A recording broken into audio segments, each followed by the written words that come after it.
In 2020, as the global pandemic brought air travel to a near standstill, the airline industry faced an existential threat. Planes were grounded, passenger terminals emptied, and revenue from ticket sales, the lifeblood of these carriers, evaporated almost overnight. Delta Airlines, one of America's aviation giants, saw its passenger revenue plummet by a staggering 70% in 2020 compared to the previous year, a gut punch that threatened to ground the company permanently. United Airlines and American Airlines faced similar devastation. To survive, these companies needed billions of dollars, and they needed it fast. But with their most obvious assets, the aircraft themselves, sitting idle and losing value, lenders looked for something else. What they found, and what Delta ultimately borrowed $9 billion against, was something you can't touch: its frequent flyer program, SkyMiles. This wasn't just Delta. United Airlines raised nearly $7 billion by leveraging its Mileage Plus program, and American Airlines secured a $10 billion loan against its AAdvantage program. This unprecedented move exposed a hidden financial reality that most passengers never knew existed: the true value of an airline's loyalty scheme. I dug through the numbers and the obscure financial maneuvers so you don't have to, and it all comes down to two counterintuitive revenue streams that make these programs more financially robust than the planes themselves. The first hidden financial engine for these airlines is a simple one: they print money. Not literally, of course, but close enough. Airlines generate frequent flyer miles at a near-zero marginal cost. Think about it: an additional digital point in a customer's account costs the airline nothing to create. It's just an entry in a database. But these aren't just imaginary points, they are a valuable commodity. Airlines sell these miles in bulk to major financial institutions like Chase, American Express, and Citibank. These banks, in turn, give the miles away to their credit card holders as rewards. So, when you swipe your co-branded airline credit card at a grocery store or gas station, the bank is paying the airline for the miles you earn long before you ever consider booking a flight. For instance, Delta's relationship with American Express delivered $7.4 billion in 2024, with a target of $10 billion annually by 2029. This means the airline gets paid the moment a mile is issued, whether that passenger ever steps foot on a plane or not.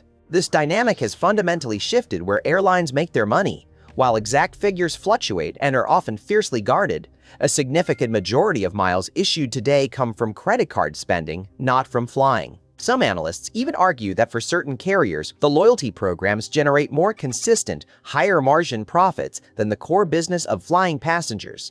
The margin on a mile is almost pure profit for the airline. Meanwhile, the cost of flying a plane, with its fuel, maintenance, and labor, is notoriously thin. So when the pandemic hit and passenger revenue evaporated, this constant, predictable stream of cash from credit card partnerships became a lifeline. It wasn't tied to the number of seats filled or planes in the air. It was tied to credit card spending, which, while also impacted, proved far more resilient than direct ticket sales. The steady flow of money from banks paying for miles became a financial bedrock in a collapsing market. This brings us to the second, even more crucial reason these programs became such valuable collateral: their sheer financial stability and independence from the volatile airline business itself. Lenders, usually wary of the airline industry's boom and bust cycles, saw something different in SkyMiles or Mileage Plus. They saw a revenue stream that was remarkably resilient. Consider this: during the peak of the travel shutdown in 2020, when airports resembled ghost towns, people were still using their credit cards. They were buying groceries, paying bills, and making online purchases. And for every swipe of an airline-branded credit card, the bank was still buying miles from the airline. This creates a revenue stream that isn't directly exposed to the immediate crushing impact of a global travel ban or a sudden spike in fuel prices. Furthermore, these partnerships with banks are not short-term handshake deals. They are often multi-year, legally binding contracts worth billions of dollars. American Airlines, for example, has a long-standing exclusive deal with Citibank for its AAdvantage program, while Delta's partnership with American Express is equally entrenched.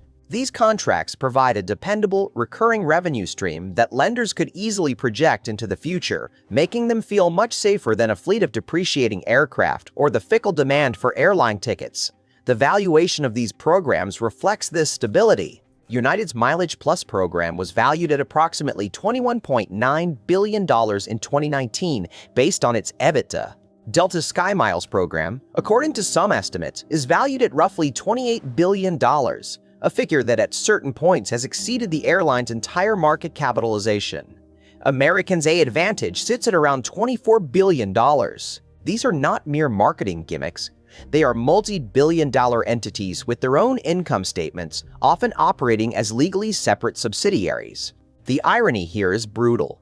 For decades, frequent flyer programs were seen as exactly what their name implies, a way to reward frequent flyers, a marketing cost to build loyalty. But behind the scenes, these programs evolved into sophisticated financial powerhouses. They became the quiet, dependable engines generating consistent profits, while the actual business of flying planes struggled with razor-thin margins and unpredictable external shocks.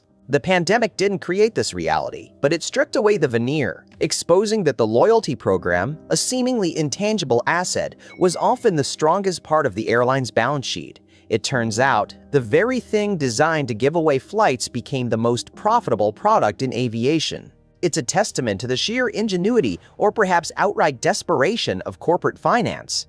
Airlines essentially created their own private currency, controlled its value, and profited whether you flew or not. The financial world recognized this, and in a moment of existential crisis, it was this manufactured currency, not the planes or the routes, that saved them. The fact that lenders were willing to stake billions against these programs, rather than the physical assets of the airlines, speaks volumes. It's a stark reminder that in modern business, the most valuable assets aren't always tangible. Sometimes, they're simply a database of loyal customers and the complex financial plumbing built around them. The airline industry, known for its brutal economics, found its most stable ground in something as abstract as a loyalty point. But the financial story doesn't end with miles being printed and sold. For every mile issued, there's a flip side, a future liability. Under Accounting Standards Codification Topic 66, or ASC 66, the revenue generated from selling these miles isn't recognized immediately as profit. Instead, it's initially recorded as deferred revenue on the airline's balance sheet. This means the airline has collected cash, but it still owes the customer a future service, a flight, an upgrade, or another reward. Only when that mile is actually redeemed or expires does that deferred revenue officially convert into recognized profit. Consider the sheer scale of this future obligation. As of late 2023, United Airlines alone held approximately $3.095 billion in frequent flyer deferred revenue. Looking at the full picture, its long-term frequent flyer deferred revenue reached $4.183 billion by mid-2023. Delta Airlines, meanwhile, reported $4.456 billion in loyalty program deferred revenue as of its September quarter 2023. For American Airlines, the total loyalty program liability stood at around $9.650 billion as of June 30, 2024, with $3.6 billion of that expected to be recognized within the next year. These aren't small sums. They represent billions of dollars in future travel that customers are theoretically owed. In fact, a collective estimate from 2020 put the combined balance of unused loyalty program miles for the 5 largest U.S. airlines at $27.5 billion. This immense liability forces airlines into sophisticated financial management. When a mile is finally redeemed for a flight, the airline incurs a cost.